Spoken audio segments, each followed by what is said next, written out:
আজ বীরভূমের বোলপুর গীতাঞ্জলি প্রেক্ষাগৃহে মুখ্যমন্ত্রী মমতা বন্দ্যোপাধ্যায় সরকারি আধিকারিকদের যেমন একগুচ্ছ নির্দেশ দেন, তেমন দলীয় নেতাকর্মীদের সতর্ক করেন তিনি।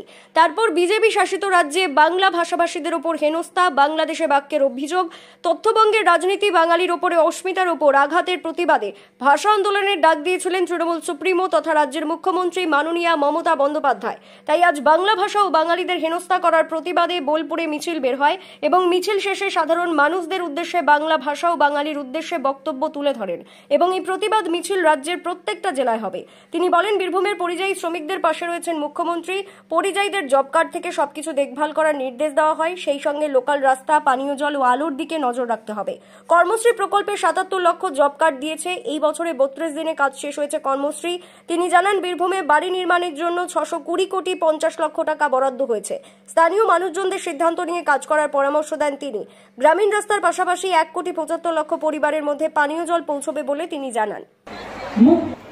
সব মানুষকে বিভেদ নয়, ঐক্য চাই, এই আহ্বান নিয়ে এই শান্তিনিকেতন বোলপুরের মাটিতে আমরা ভাষা আন্দোলনের জেলায় জেলায় সূচনা করলাম।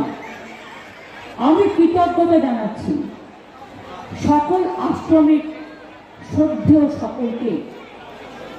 আমি কৃতজ্ঞতা জানাচ্ছি সুদীপ্ত ঠাকুর, মনীষা বন্দ্যোপাধ্যায়, গীতিকণ্ঠ মজুমদার, কালাচাঁদ মাহালি, অতনু শাসমল, অশোক গুণ, অসিত গড়াই, পর্ণা ঘোষ, পাপিয়া চৌধুরী, সঞ্জয় কুমার রায় সহ আশ্রমিকরা যারা আমাদের সাথে এই ভাষা আন্দোলনে ভাষায় ভাষায়, হাঁটায় হাঁটায়, কথায় কথায় ভালোবাসা এবং স্নেহ ছায়ায় অংশগ্রহণ করেছেন, তাদের সকলকে আমার প্রণাম জানাই।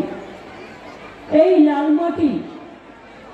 লাল মাটিকে ঘিরে আজও গ্রাম ছাড়া ওই রাঙা মাটির পথ আমার মনও ভুলায় রে।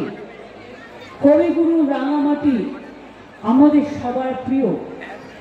আমি আজকে ধন্যবাদ এবং অভিনন্দন জানাই আমার সকল